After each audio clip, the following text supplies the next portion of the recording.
Welcome to Technovation. I'm your host, Peter High. My guests today are Paul Heller and Kendall Kowalski. Paul is the Chief Technology and Operations Officer, and Kendall is the Chief Information Officer of Huntington Bank Shares, a bank holding company with $180 billion in assets under management. Both executives have collaborated across companies prior to their time at Huntington, including at Bank One and JP Morgan Chase. I look forward to discussing that collaboration, the responsibilities that fall under each of their purviews at Huntington, and how they've organized their teams. Additionally, I look forward to hearing about the core modernization effort that they are both driving at the bank, the transformation office that they've set up to drive the digitization of customer experience, and the key components behind the successful mergers and acquisition integrations that they've led, among other topics. Paul, Kendall, welcome to Technovation. It's great to speak with you today. Nice to be here. Thank you. Nice to see you. Great to see you both. Thank you so much. Paul, I might begin with you. You are both executives at Huntington National Bank, and I thought for folks who may be less familiar with your company, perhaps you could take a quick moment and provide a bit of an overview of your business. Sure. Well, Huntington Bank Shares is headquartered in Columbus, Ohio. We're a large regional bank. We operate from basically Western Pennsylvania to Colorado. And we have about $180 billion in assets. We operate 1,230 odd branches across those 11 states. We have a very large deposit share in a lot of the kind of core Midwestern states, Ohio, Michigan, Illinois, Indiana, Minnesota. We, are a standard commercial bank with a large consumer business that does things like deposits, savings, mortgage, small business lending, as well as a large commercial bank that does things like specialty banking and securities brokerage, insurance. We have a very large automobile business where we actually operate in about 35 states, and some specialty asset lending businesses that are also national businesses that operate out of our commercial bank. So it's kind of Huntington Bank in a nutshell. And Paul, your responsibilities with the bank are as Senior Executive Vice President and Chief Technology and Operations Officer, an interesting combination of responsibilities between tech and ops. I wonder if you could take a moment and describe the two sides of your responsibilities, please. Sure. So I like to refer to my job as kind of the back office here at Huntington. So it's technology, our information security teams, our corporate operations teams, which do things like, commercial lending servicing and mortgage lending servicing and, all of the back office components that a commercial bank would have, including things like real estate and disputes and fraud and just the things that make a back office work at a bank. I also have responsibilities for our integration teams when we do mergers and acquisitions, as well as our payments team and our kind of continuous improvements team as well. So obviously, one of the biggest component of that is our technology team, and Kendall can speak to that in a second. Yeah, Kendall, I'd love to bring you into the conversation here. You were the Chief Information Officer for the bank and have been for nearly 9 years. So also a nice long tenure with the company. And I would love to have you describe your purview as CIO. What's under your area of responsibility, please? Yeah. So basically, Paul has technology and operations. I've got the technology side of that. So I'm responsible for, all of the applications that we run to support our customers and our colleagues. I'm responsible for all the infrastructure that runs those applications.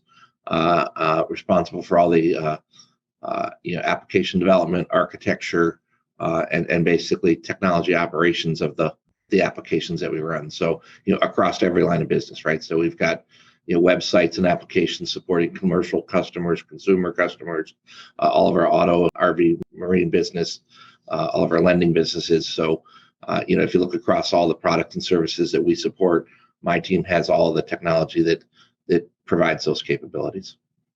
And can you describe that team a bit? How is it organized, and the size of it, its construct, et cetera?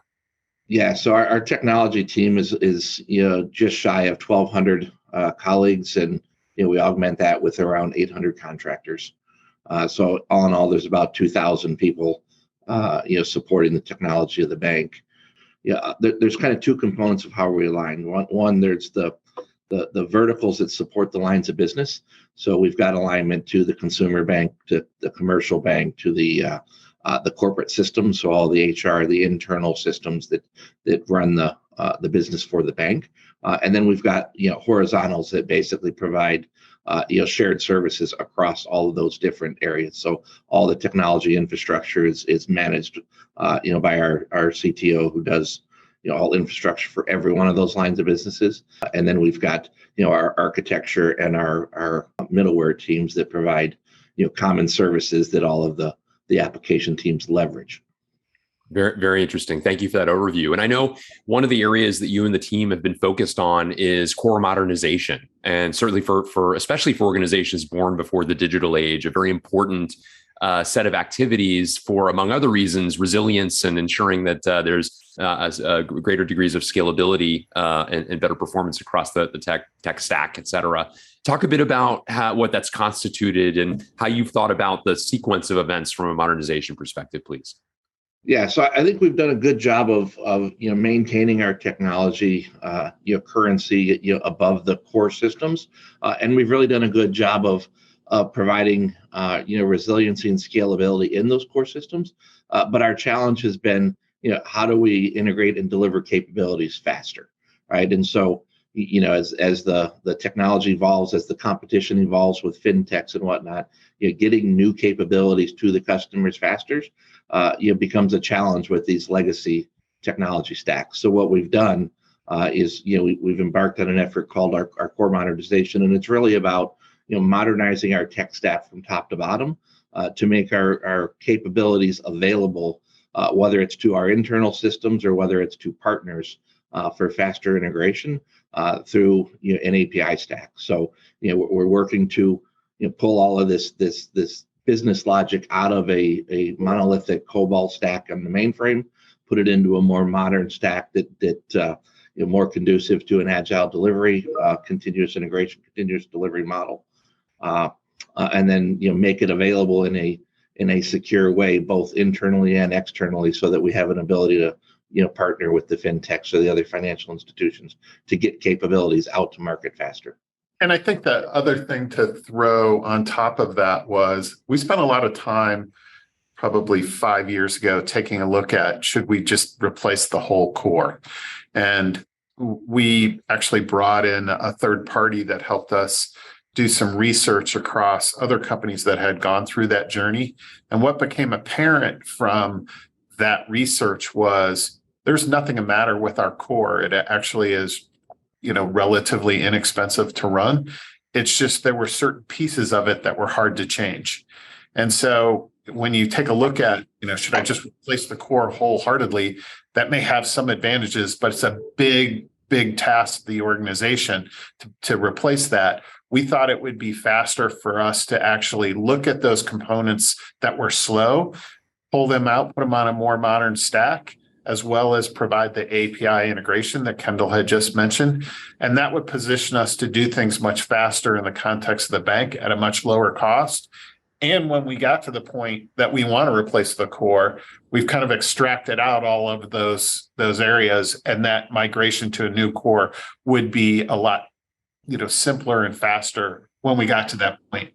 But we didn't look at our kind of core platform as something that it's not a burning platform. And I know part and parcel to that was setting up a transformation office and thinking about a variety of re-engineering journeys associated with it. I wonder if you gentlemen could take a quick moment and kind of describe the rationale there, as well as maybe some examples of those journeys. The project, which we call Project Accelerate, is basically more about modernizing our processes and digitizing those processes, both for customers, which we've been on that journey through a lot of our digital efforts, but we probably hadn't done as much of that in the back office for our back office colleagues. And so we've looked at those processes front to back across 21 different journeys that range from lending origination to disputes processing. I mean, they're kind of really across the board, but we've taken a look at them with a methodology, front to back. And I would say it really is broken down into two components. There's a process component. So there's a process reengineering that has really nothing to do with the technology, where we've taken a look at all of, how long it took things, why we were doing certain steps. And, probably like a lot of other people had great intentions when they put a process in 10 years ago. But when you look at it now with, legal changes and technology changes, you can say, wow, we don't need to do that process anymore. So we've been able to re-engineer the process and at the same time also take a look at the technology that supports some of those processes and migrate that into the more modern stack that Kendall's talking about. So we have 21 different journeys going on. They literally range from, how we do loan origination across small business and large corporate to, how we're enabling fraud and dispute processing online. It really range across the board. So I don't know if there's one specific generalization across those journeys, but I think what's important for us is to build the kind of muscle memory that we're doing within the context of these journeys so that this can be a continual, repeatable process for the bank going forward. Yeah, I think one thing I would add to Paul's point, he uses the phrase a lot that banking is a scale business, and those processes that are 20, 30 years old were put in place when Huntington was a much smaller bank, right? And so as we grow, right, those processes become cumbersome to scale because there's a lot of handoffs, a lot of manual processes, right?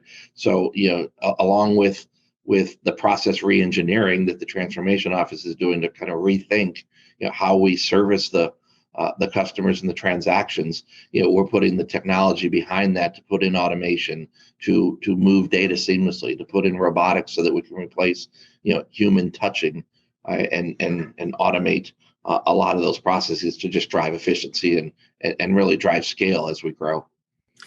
Very interesting. And I know that both you gentlemen, even dating back to prior experiences at prior companies, have been very much involved in the development of digital capabilities within a financial services setting.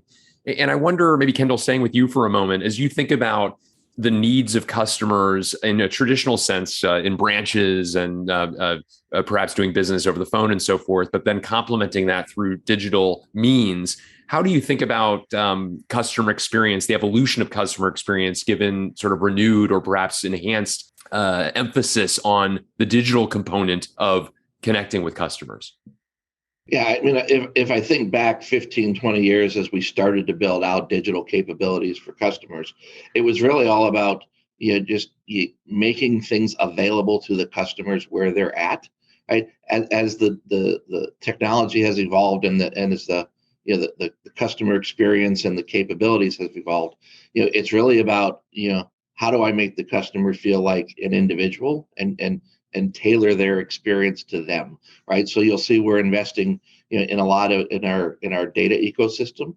Pair that with our core modernization, where the new modern stack we're putting in place removes batch-based point-to-point interfaces with a event-driven architecture that pushes data from customer interaction points back to our data warehouse real time, so that our analytics team can use that data to provide a much more customized customer experience at the point of interaction, as opposed to, you go do some analytics and give them an offer the next time you see them, right?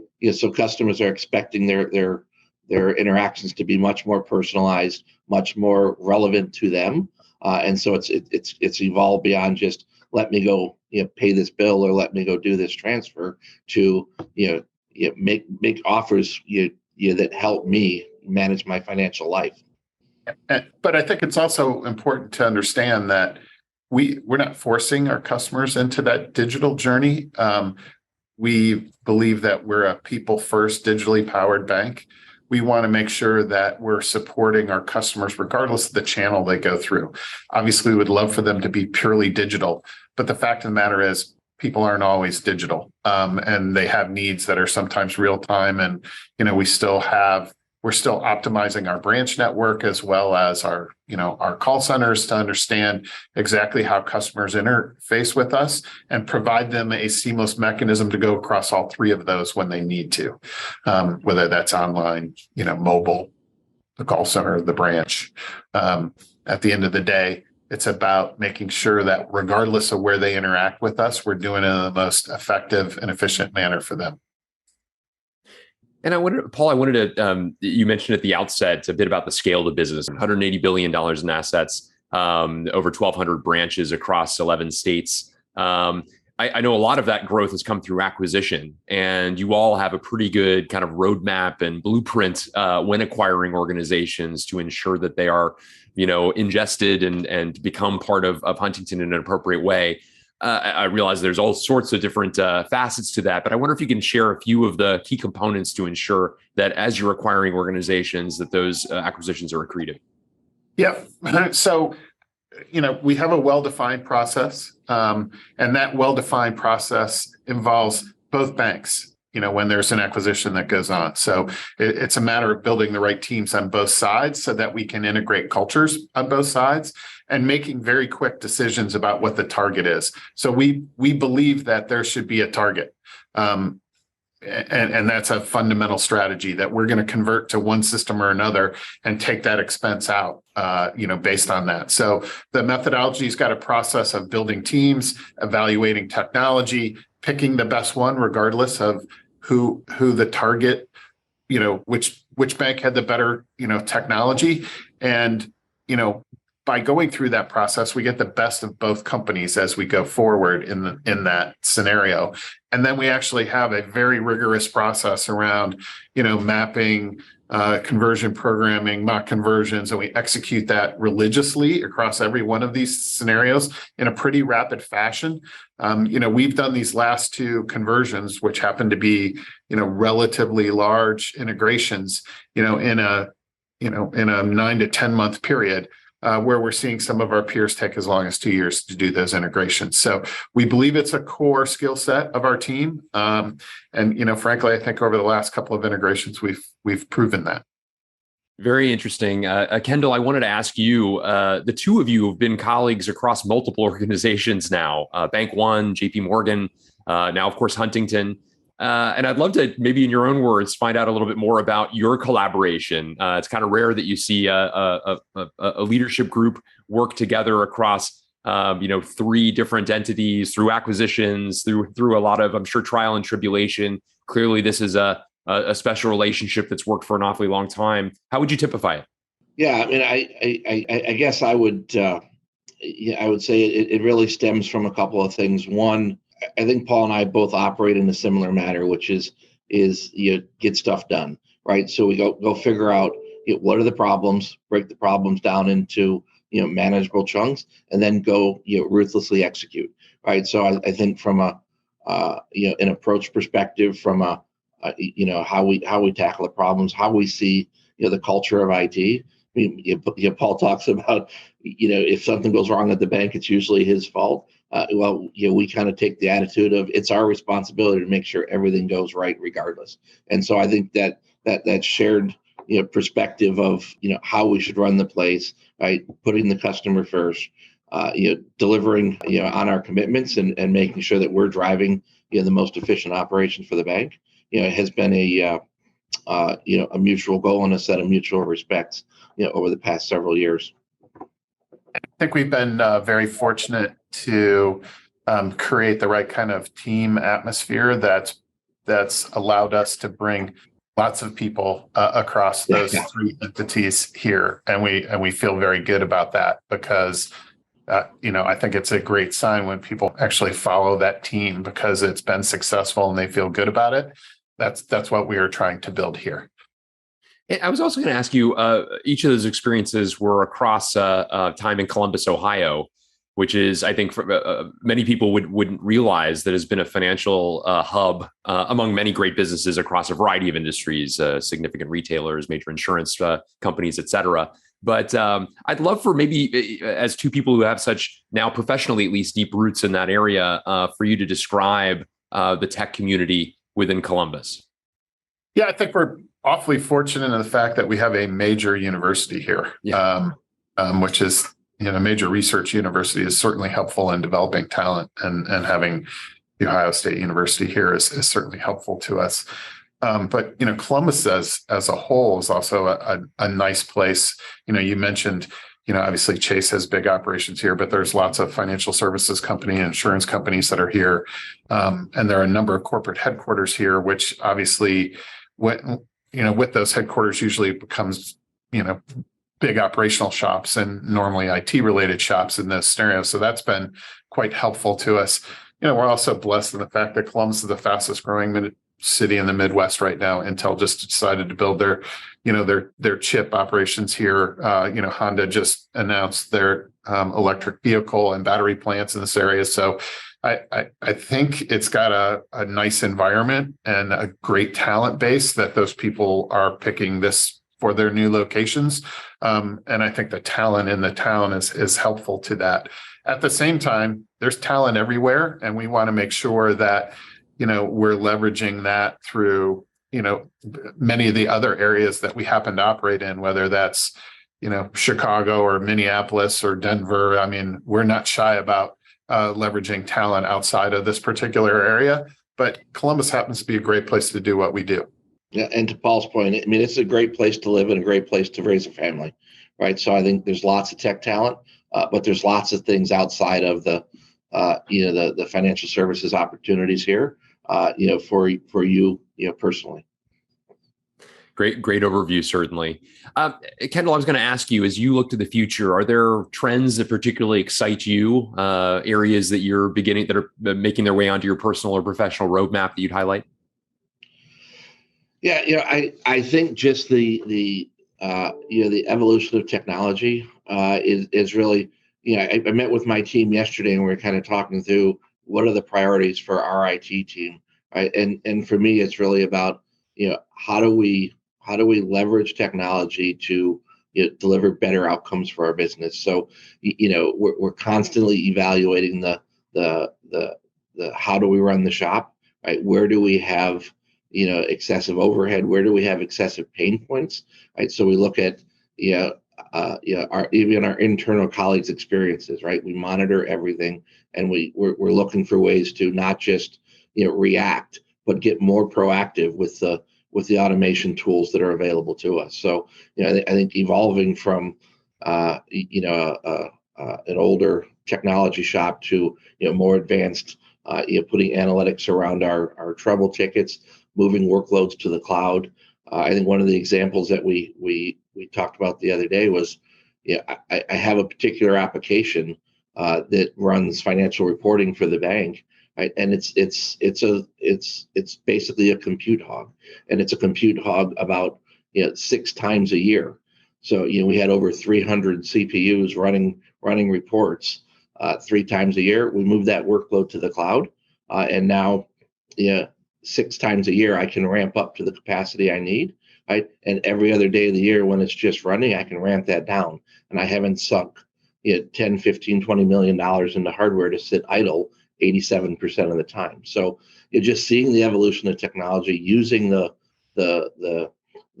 automation to be able to quickly and securely ramp up and ramp down capacity for our teams to do the workloads that need to be done, but taking the ongoing expense base out by not having to run that equipment at peak capacity, but run it very, very underutilized because of those peak needs. So really just continuing to drive that kind of advancement in automation and technology is what keeps me going.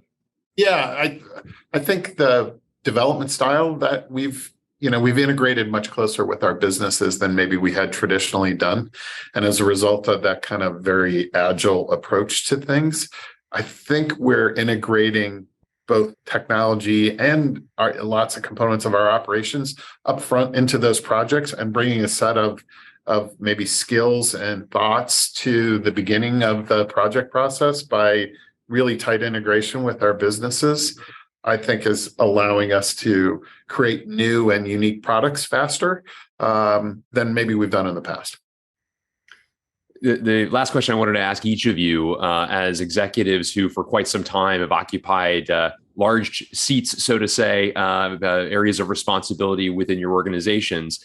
Maybe beginning with you, Kendall, any sort of secrets to your success that you would say, especially perhaps tuned towards people who are younger than you, who might wish to have a career that looks a little bit like yours? What would have been some of the difference makers along the way that have allowed you to progress towards becoming a CIO? I chuckle at that because I always tell the tech youth that we bring in, work hard, keep your mouth shut, good things will happen. That's some advice I got, during my college days. But Paul said earlier, it's not just he and I that are here. There's a whole set of people that have kind of traveled this journey with us. I think it stems from the culture that we built, right? I mean, the way I've always approached, my career is, I never ask my team to do anything I'm not willing to do myself, right? And so I dig into the details, right? I support the team, but if we're doing releases on the weekend, I'm in there with them, right? If we're troubleshooting a production problem, I'm in there with them. So I try and stay as close to the details as possible. I try and make sure that I support the team, provide all the resources they need to actually get the job done. But it's really about surrounding yourself with good people, right? Recognizing what you're good at, what you're not good at, and make sure you've got a team that complements the things you're not good at. Yeah. The other important thing that I always tell, our tech youth, as Kendall talks about it, is find that mentor, find people that you can bounce stuff off of. It is really valuable. It's been super valuable to us. That don't do something that you're not going to do yourself has been a fundamental principle of ours for at least as long as we've known each other, which I think is important for our folks. And I think it's important for us to be present for those folks throughout their career. One thing that I would say the whole bank prides itself on is accessibility to everybody in the organization. And we obviously try to practice that in the context of our training and our a lot of programs that run across the bank. It is a very flat organization, and that is intentional so that we can collaborate across lots of different groups, both up and down and across the organization. Well, Paul Heller, Kendall Kowalski, thank you both for a great conversation detailing your time at Huntington, a lot of the transformation that each of you are driving, more about your shared history together and your career paths. It's been a really great conversation. Thank you both. Thank you. Thank you.